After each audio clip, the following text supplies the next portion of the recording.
Today, I will show you how to motion track videos right inside Premiere Pro. Make sure to watch to the end because I show you a lot of tips and tricks on how to make this process super easy and super quick. So tracking is when you take a part or a subject of your moving video and track it so there's no motion on that moving point. It gives this really cool effect and has become super popular in short form content. So we have this girl who is dancing and I want to track her so I can do some stabilization. And in this case, I'm going to track her nose that's on her face.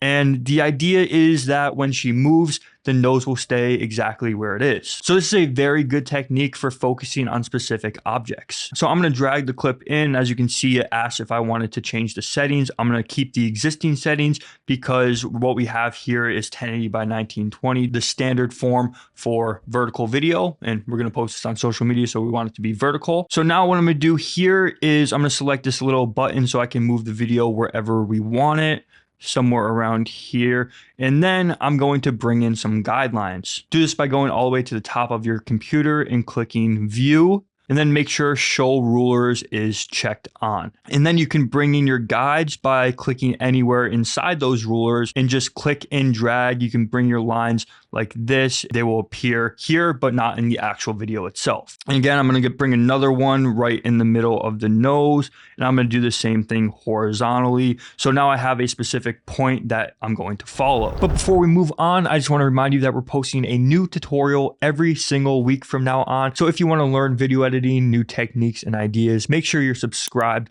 drop a like, drop a comment, maybe even let us know what you want to learn next. Back to the video. So move the nose in the position that you want it to be, and then you're going to go over to effects controls, and then you're going to make a position keyframe. Now it's as simple as going frame by frame at a time and just changing the position so the nose or whatever object you're tracking matches the exact point of our guidelines we made. So again, I'm just going through frame by frame using the keys on my keyboard to reposition where the nose is. And you can kind of jump around here if you wanted to go 5 frames forward or a few seconds forward. You can do that as well and just go back later in the video to fill in the gaps. But I usually like just doing it frame by frame from the start. Going frame by frame, you will make sure it is exactly in the position you want every single frame. And the more keyframes you add, the more accurate the tracking will be. So I'm going to save you some time. I'm going to skip ahead to when I keyframed everything. Again, you're just going frame by frame, making sure the nose is in the exact same position every single time based on the guidelines we made. So as you can see, the whole video is done. This is what it looks like completed.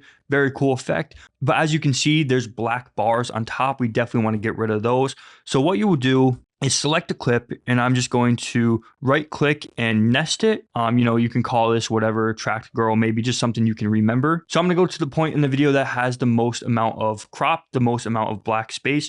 And I'm going to crop in and adjust it so it's perfect. Just scale in, maybe adjust the position a little bit. Just reposition until you get it exactly where you want it to be with no black bars on either side. And then to remove the guides, just press Command semicolon so we don't have to worry about that. But that's really it. You can track any object, earpod, headphone, whatever it is, and it will look really good, really elevate your videos to the next level. If you made it this far, make sure to subscribe, and I'll see you guys in the next video. Don't forget to check out Mirror Camp and join our online school for more.